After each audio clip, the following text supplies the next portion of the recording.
અમદાવાદ પોલીસમાં એક વિચિત્ર ઘટના નોંધાઈ છે, જેમાં એક મહિલાએ મહિલા સબ ઇન્સ્પેક્ટરને પોલીસ સ્ટેશનની અંદર જ જાનથી મારી નાખવાનો પ્રયત્ન કર્યો છે। આ મામલે બે મહિલાઓ સહિત કુલ 3 લોકો સામે હત્યાના પ્રયાસનો ગુનો નોંધાયો છે। તેની વિગતે વાત કરવી છે। વૈષ્ણવજન તો તેને કહીએ જે પીડ પરાઈ જાનાને રે। નમસ્કાર, નવજીવન ન્યૂઝમાં તમારું સ્વાગત છે અને હું છું તમારો પ્રશાંત દયાળ। વાત કરવી છે અમદાવાદના કૃષ્ણનગર પોલીસ મથકની। 1.5 મહિના પહેલાં એક મહિલા જેનું નામ છે ખુશ્બુ અગ્રવાલ, તે પોલીસ સ્ટેશન આવે છે અને પોતાના સસરાની સામે ફરિયાદ નોંધાવે છે કે તેમણે જાતીય સતામણી કરી છે। મહિલા ફરિયાદ આપે છે તે પ્રમાણે પોલીસ ખુશ્બુ અગ્રવાલની ફરિયાદ અક્ષરશઃ નોંધે છે અને પછી આ મહિલા ત્યાંથી નીકળી જાય છે। તારીખ 17મી મેના રોજ આ મહિલા કૃષ્ણનગરની પોલીસ ચોકીમાં જાય છે અને ફરજ પરના પોલીસ સબ ઇન્સ્પેક્ટરને આગ્રહ કરે છે કે હું પરણિત છું, મને સાસરીમાં રહેવાનો અધિકાર છે, તમે મારી સાથે ચાલો અને મને મારા સાસરીના ઘરમાં પ્રવેશ અપાવો। ત્યારે ફરજ પરના પોલીસ સબ ઇન્સ્પેક્ટર આ મહિલાને સલાહ આપે છે કે તમે જ્યારે તમારા સસરાની વિરુદ્ધ જાતીય સતામણીની ફરિયાદ આપી છે ત્યારે તમારું ત્યાં રહેવું યોગ્ય નથી, એટલે તમે અત્યારે ત્યાં જશો નહીં। છતાં જો તમારે ત્યાં જવું હોય તો સામાજિક આગેવાનોને વચ્ચે નાખો, તેમને મધ્યસ્થી બનાવો અને તમે તમારા સાસરીમાં પરત જાઓ તો અમને વાંધો નથી। પણ આ મહિલા પોલીસ ચોકીમાં હંગામો મચાવે છે અને પોલીસને બેફામ ગાળો આપે છે અને પોલીસને આગ્રહ કરે છે કે મારા સાસરીમાં પ્રવેશ કરાવવા માટે તમારે મારી સાથે આવવું જ પડશે। આ મામલે ચોકીના સબ ઇન્સ્પેક્ટર સ્ટેશન ડાયરીમાં એન્ટ્રી કરે છે, એટલે કે પોતાના સિનિયરના ધ્યાન ઉપર મૂકી આખી ઘટના કાગળ ઉપર લાવે છે। વાત ત્યાં અટકતી નથી। 17મી મેના રોજ રાત્રે 8:30 વાગે આ મહિલા કૃષ્ણનગર પોલીસ સ્ટેશનમાં પહોંચે છે અને ઇન્વેસ્ટિગેશન રૂમ છે ત્યાં આગળ જાય છે।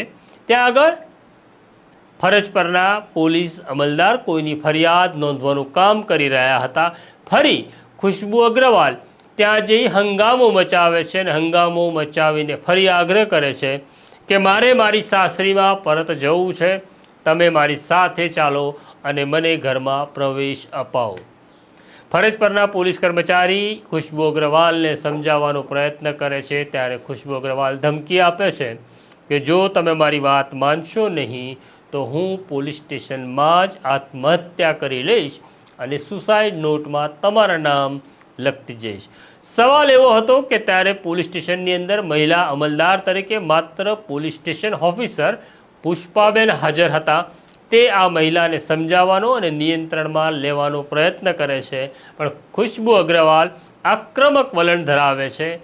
તેમને નિયંત્રણમાં કરવા એક મહિલા અધિકારીથી મુશ્કેલ હતું, એટલે ફરજ પરના અધિકારી કંટ્રોલ રૂમને જાણ કરે છે અને કંટ્રોલ રૂમમાંથી સૂચના આવતા કૃષ્ણનગર પોલીસ સ્ટેશનમાં ફરજ બજાવતા એક મહિલા police sub inspector SM Thakor ત્યાં પહોંચે છે અને તે મહિલાને સમજાવવાનો પ્રયત્ન કરે છે કે જ્યારે તમે તમારા સાસરિયા વિરુદ્ધ ફરિયાદ આપી છે ત્યારે ત્યાં તમારું જવું યોગ્ય નથી।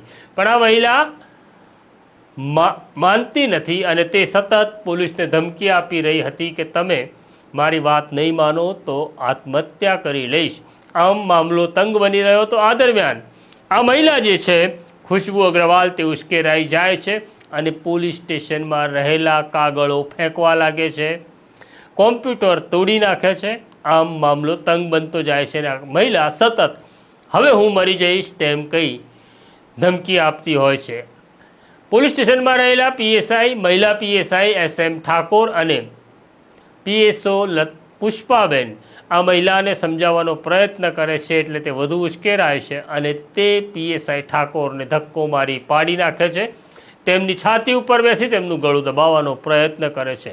આ દરમિયાન PSI ઠાકોરની મદદે PSO પુષ્પાબેન આવે છે તો ત્યારે તેમનો હાથ મચકોડી નાખે છે।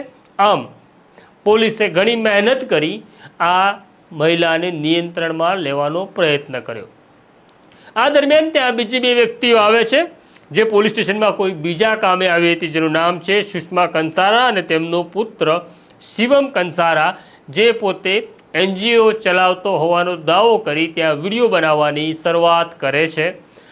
આ બંનેને સુષ્મા કંસારા અને શિવમ કંસારાને પોલીસ સમજાવવાનો પ્રયત્ન કરે છે કે આ જે મહિલા છે તેને અમે આત્મહત્યા કરતી અટકાવી રહ્યા છીએ, જેના કારણે આ પ્રકારનો વ્યવહાર કરે છે. પણ આ બંને તે મહિલા ખુશ્બુની સાથે મળી જાય છે અને પોલીસ સ્ટેશનમાં જે પ્રકારની ઘટના ઘટી તેમાં મહિલા PSI ઠાકોરની હત્યાનો પ્રયાસ કરવામાં આવ્યો. આ મામલે સિનિયર અધિકારીઓને જાણકારી આપતા તેમણે તાત્કાલિક આ મામલે ગુનો નોંધવાની વાત કરી, એટલે PSI SM ઠાકોરે ફરિયાદી બની હત્યાના પ્રયાસની ફરિયાદ નરોડા પોલીસ સ્ટેશનમાં નોંધાવી છે.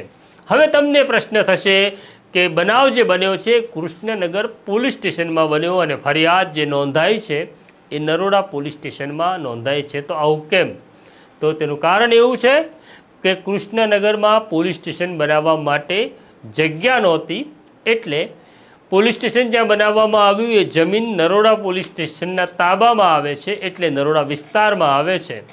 પોલીસ સ્ટેશનમાં કોઈ ઘટના ઘટે એટલે કે કૃષ્ણનગર પોલીસ સ્ટેશનમાં કોઈ ઘટના ઘટે તો તેનો ગુનો નોંધાય નરોડામાં. એટલે હવે આ મામલે નરોડા પોલીસ તપાસ ચલાવી રહી છે. વિચિત્ર વાત છે કે પોલીસ સ્ટેશનમાં આવી કોઈ પોલીસની હત્યાનો પ્રયાસ કરે, પણ આ વખતે પોલીસે બરાબર બાથ ભીડી છે અને પોલીસની તાકાત શું છે તે બતાડવાનો પ્રયત્ન કર્યો છે. બસ અહીંયા સવાલ એટલો જ છે કે આ મહિલા PSI એ જે હિંમત કરી છે આરોપીને પોતાની હેસિયત બતાડવાની, હવે આ મહિલા PSI ઠાકોરને ડરાવવા ધમકાવવાનો એમના જ સિનિયરો કે રાજનેતાઓ પ્રયત્ન ન કરે તો સારું છે. કારણ કે આપણી બધી જ તાકાત નાના કર્મચારીઓ ઉપર બતાડીએ છીએ અને જ્યારે ગાંધીનગરથી સૂચના આવીએ છીએ ત્યારે ગળામાં પાછો પેલો ખેસ પહેરી લઈએ છીએ. તો આ છે સ્થિતિ અમદાવાદના એક પોલીસ મથકની. આ પ્રકારની સ્ટોરી જોવા નવજીવન ન્યૂઝ જોતા રહો, લાઈક કરો અને શેર કરો. તેની પહેલાં બેલ આઇકોન દબાવી દો. નમસ્કાર. વૈષ્ણવજન તો તેને કહીએ જે પીડ પરાઈ.